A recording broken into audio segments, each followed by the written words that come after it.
Welcome everyone, Costin here with a list of the best legendary lords for Total War Warhammer 3 Immortal Empires from Warhammer 3.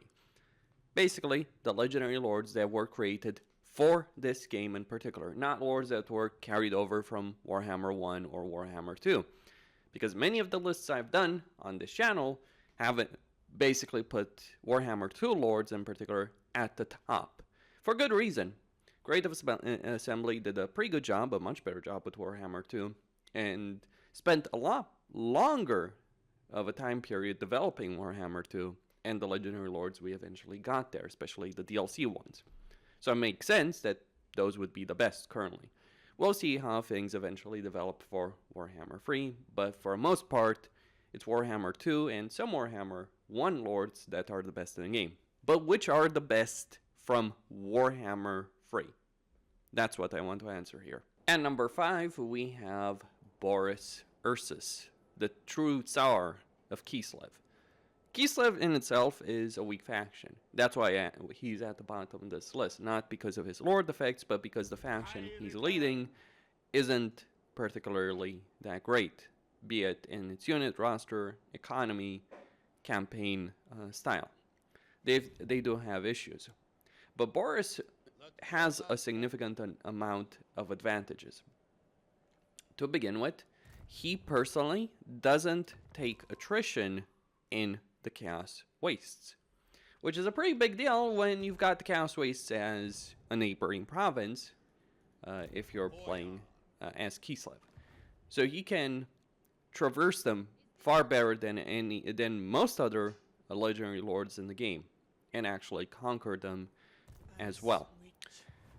Another advantage is that for him, the Chaotic Wasteland generates devotion and isn't going to create so many penalties as it does for many other factions. So you can colonize the Chaos Wastes playing as Boris Ursus. And then we go even further. He has a construction time benefit for provincial capitals and settlement buildings, construction costs for garrisons and religious buildings. The religious building benefit is actually pretty sweet. Combined with some other benefits, you can really reduce the devotion cost of some of these structures by quite a fairly significant amount. Now, this is a campaign that I've been playing as Boris Ursus. It's turn 95, and this is the situation that I'm in. Another thing to mention, beyond all these benefits, because he does have Lord effects, he does have his special skill line, which is very useful. In particular, Resettler, because you no longer have a colonization cost for any army faction-wide, so you can colonize for free any settlement that gets destroyed. He then gets other benefits as well, but none of those benefits are the most significant ones.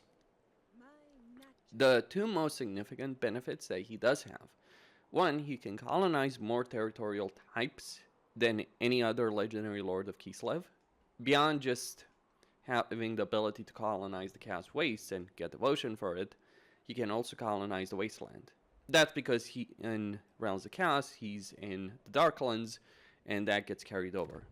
So what it really means is that he can take over the entire empire, the entirety of the Dwarven or Orc lands.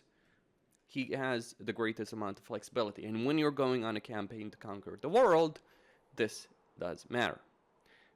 But on top of that, Catherine and Castalton, if you're playing them, they have limited diplomatic options with each other. You cannot confederate each other. You cannot declare war on one another. And what that means is that takes a very, very long time to actually get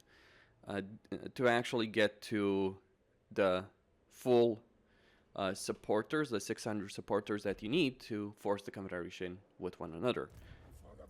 And that takes a very, very long period of time, whereas Boris doesn't care about that. He does benefit from playing the supporter system with temporary buffs for growth or for public order, but he can also outright colonize or even conquer both Costin and Catherine, because he doesn't have the limited diplomatic options.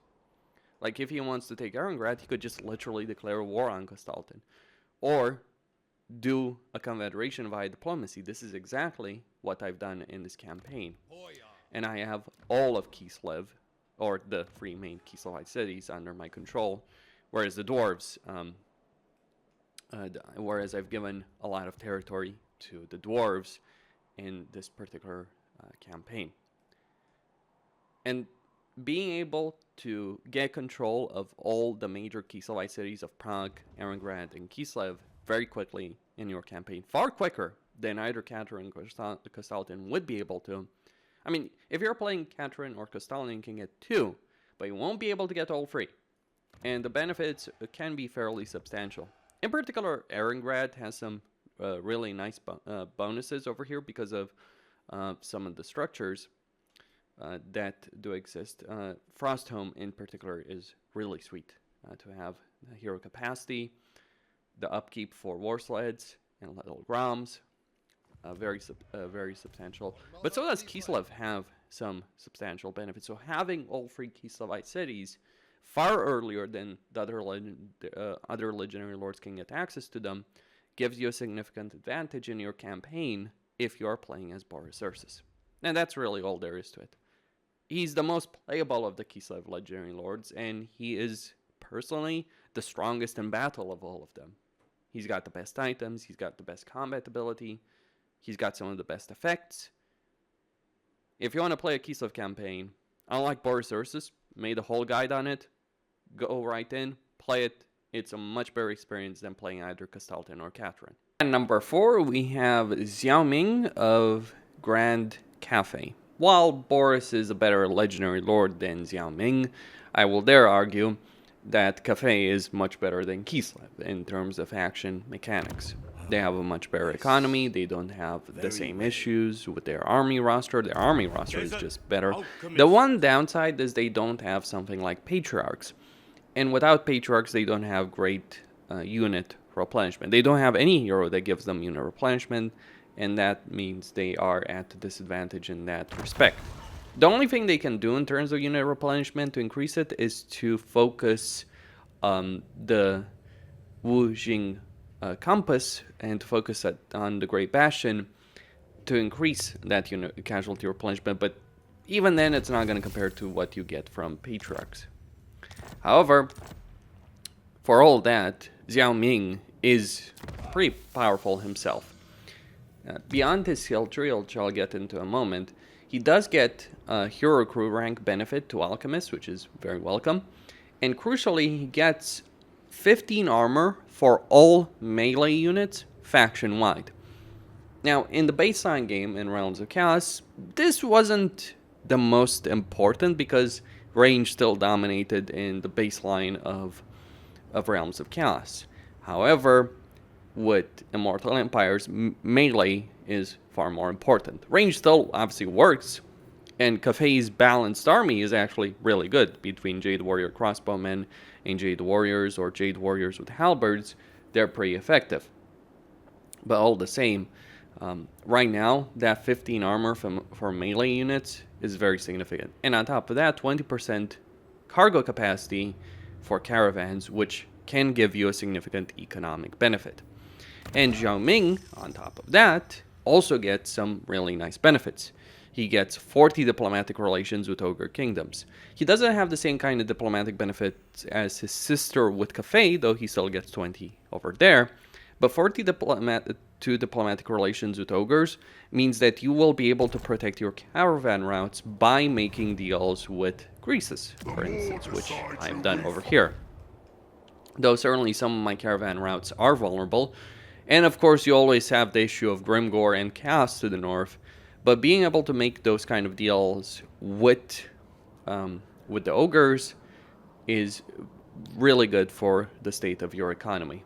Provided you don't go overboard and end up in a war with the Darkland Orcs because you got too friendly with the Ogres. Furthermore, if we look at his skill tree, he also gets Desert Armor. So that's another 10 armor for melee units in his own army. And it's also something to be mentioned that he personally is much better as a combatant than his sister, purely because he does get this passive regeneration ability. Now, yes, his sister can heal, but having healing done passively is a fairly substantial benefit. So he's a better melee combatant. He's better in battles himself. He's got a better skill tree than her. She does have one major benefit, or two major benefits. Her initial starting position is much easier to deal with because you have to take the port and then you have to expand awkwardly over here to Shangyang and then deal with Snitch. So the early game situation is far more awkward, but once you overcome that, the significant benefits that you get to your economy, the diplomacy with ogres, will certainly bear fruit. And Zhao Ming is certainly the better of the two legendary lords of Grand Cathay. I was actually tempted to put him at number 5 though, because Boris just adds that much to his faction, but I do feel like Kislev is just worse than Cathay. But Zhao Ming out of the two Cathay and legendary lords is the better decision, as far as I see it. Though a more awkward campaign situation to deal with than his sister, just better effects. At number 3, we have Skarbrand Exiled. I'm not too big of a fan of Skarbrand, just because of the way his campaign ends up playing, and I'll just explain that in a second. But suffice it to say, he does have a great deal of power. There is, however, the caveat, a major caveat with Skarbrand. His initial starting position is absolutely terrible. What you want, really, is you want a cult to spring about roughly here, because there is a demonic horn faction here. You want the cult to spring up here, and then you want to teleport, leave your initial starting position, go there, fight in the Cast Wastes. If you can do that, and there's no guarantee necessarily that it will happen, but if you can do that, you will end up in a much better position on the campaign map, being able to expand far more quickly.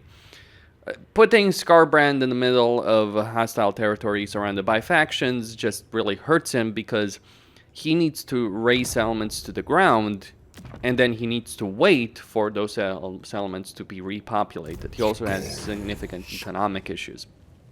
However, he is an absolute lawnmower in battle, and he does have a fairly powerful army, and he can genuinely swarm his enemies with blood hosts. Even if they have been nerfed, they're still very substantial. Skarbrand himself has a great skill tree. He also gets replenishment of foreign territory, which is pretty significant. Campaign movement range after raising a settlement. And then he also gets, if we look at him, he gets 25% campaign movement after winning a battle. 10% more from his skill tree after winning a battle. And then 15% after winning a battle. So he gets some fairly substantial benefits if you do skill him up and get everything. My advice is just get points until spend points until level 6. From level 7 then on, just save them, and then you will be able to unlock pretty much everything in his skill tree. Though that does mean you will be playing quite a few levels with while waiting for him to get to level 13, so you can unlock everything that's there at the top. There's not really much to say about Skarbrand. He's very powerful, but his playstyle isn't necessarily for everyone. It's certainly not the playstyle I personally enjoy, because I find it that the best factions, the strongest legendary lords, are those where you can skip fighting a lot of battles. But that's not the case for Skarbrand. The reason that's not the case for Skarbrand is his blood hosts don't replenish. He does, of course. He does replenish, of course, but the fact that you are so reliant on the blood hosts to get to win a campaign means that you're going to have to fight a lot of battles manually to reduce the losses you're taking. Because you can win battles manually with minimal losses, but if you out-resolve, you're going to take some fairly significant losses in your forces. And the starting position is not that great. But if you are the kind of person who does enjoy playing a bunch of battles, this is probably the best campaign for you. You'll be able to expand across the map very quickly, and no one will really be able to stop you. If, however, you're not the kind of person who enjoys playing a lot of battles and you want to auto-resolve them, it's hard to recommend this campaign, though. Even if you were to do something like this, like set the battle difficulty to easy, so that your auto-resolve odds would get improved and you would take far fewer casualties, even then, I would not necessarily recommend this campaign. This really is a campaign that's good for people that are willing to play a lot of battles, but not so much for those that aren't willing to do it. So, yeah, Skarbrand is number 3, but with those caveats that have to be said. And number 2, we have Valkia the Bloody, the better Skarbrand, an actual playable version of Skarbrand. You know, you gotta feel bad for the Demons of Chaos, because the Champions of Chaos DLC came out, and it's like, oh, you like playing Skarbrand, but hate having to fight every battle manually? No problem, play Valkia. You'll be able to auto-resolve every battle, because she is an absolute terror in terms of balance of power, or in terms of auto-resolve chance. I've talked a lot about how powerful the Warriors of Chaos and Champions of Chaos have become ever since the Champions of Chaos DLC has come out, but it comes down to this. Their Dark Fortresses are impregnable, they can get a lot of vassals, like here on turn 1. If I just recruit some units, this is on Legendary, by the way. If I just go here, get a bit of replenishment, I might lose some units there. Taking that fortress, but I didn't take this army.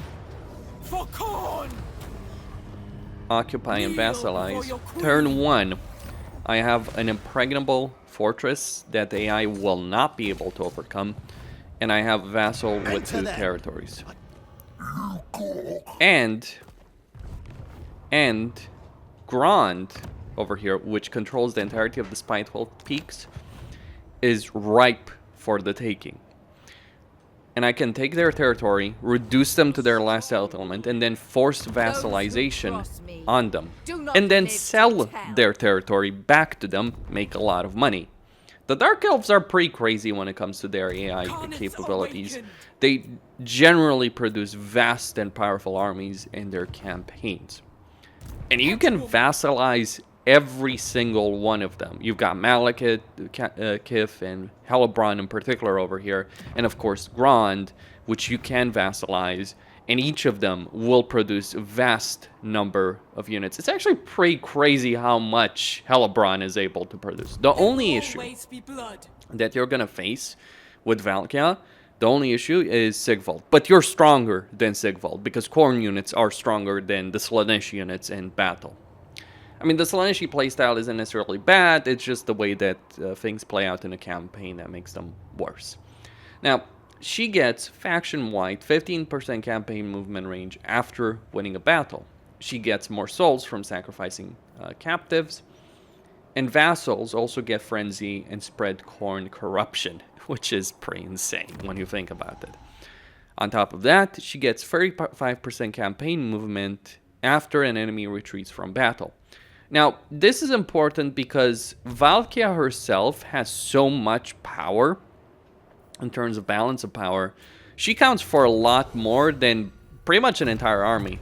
She is nigh on unkillable in combat as well, partly due to her skill set and items that she does have that give her a significant power, specifically the Demon Shield.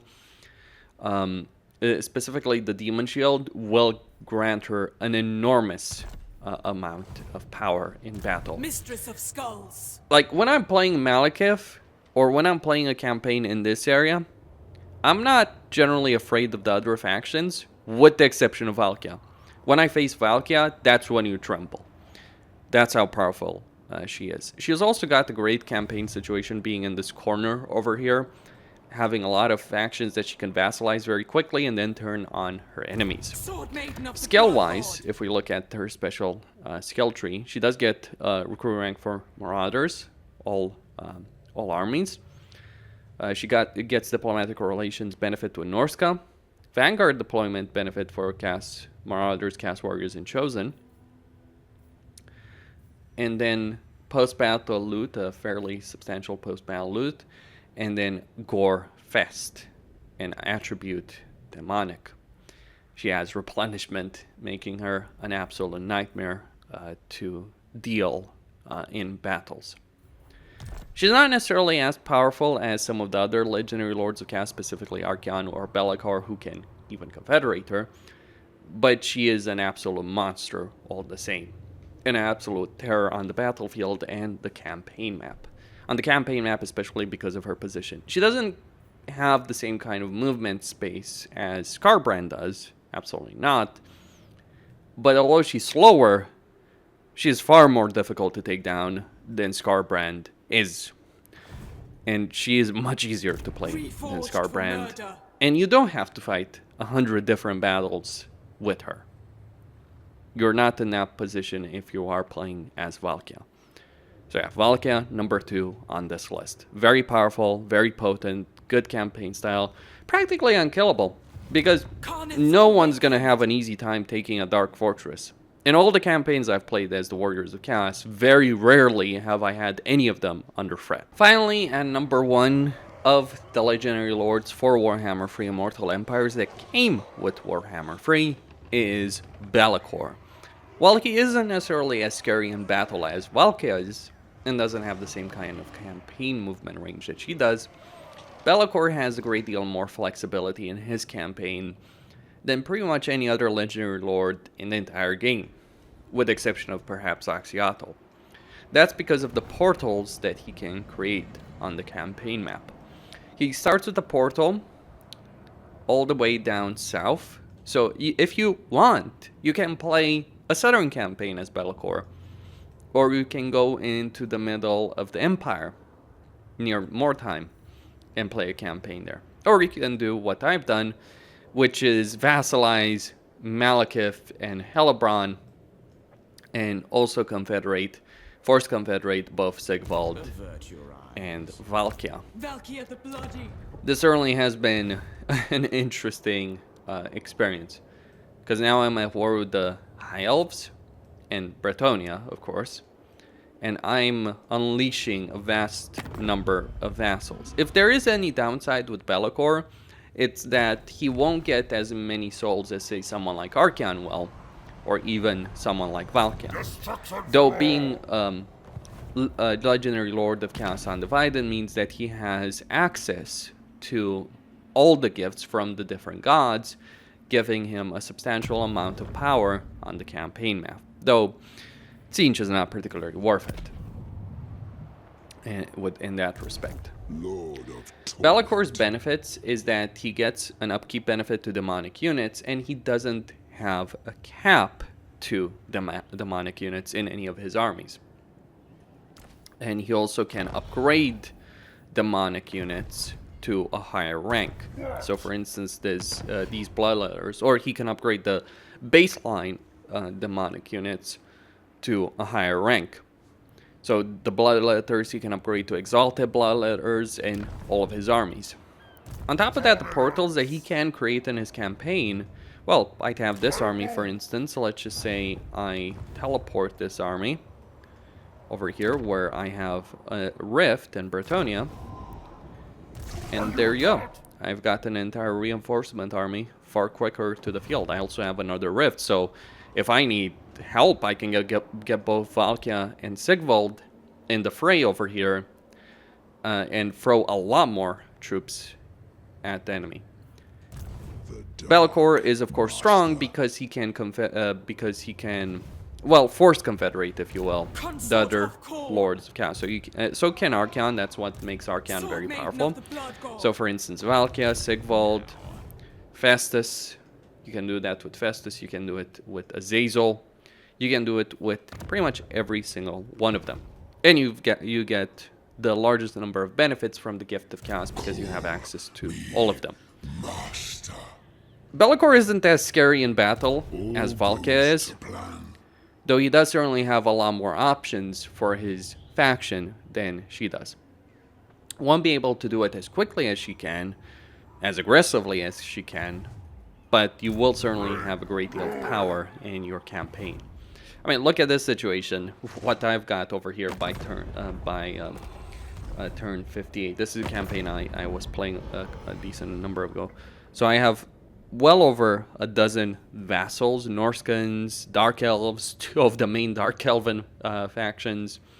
I also have an alliance with the Wintertooth over there. Trade agreement with the World Walkers, vassal of the World Walkers. An enormous amount of power at my fingertips, giving me a significant income and significant benefits. The Warriors of Chaos are really strong because they may not even need to fight wars. I mean, look at this situation, for instance. Malekith has 2 armies over here ready to smash into his enemies. 3 armies even, or 2.5 really. Or 3 full stacks of troops. And then there's what Hellebron has. Hellebron's a bit crazy when you really think about it, as to how many troops she's actually able to put on the field. And you are in a position to really take advantage of these factions, turn them on your side, and, well, paint the whole map in your color. Actually, at this point, I could just declare war on any faction in the entire game and just wait 100 turns and they'd be dead for certain. Like, if I encounter Cathay and declare war on them, eventually my vassals will be able to conquer them. I'm just the cleanup crew, if you will.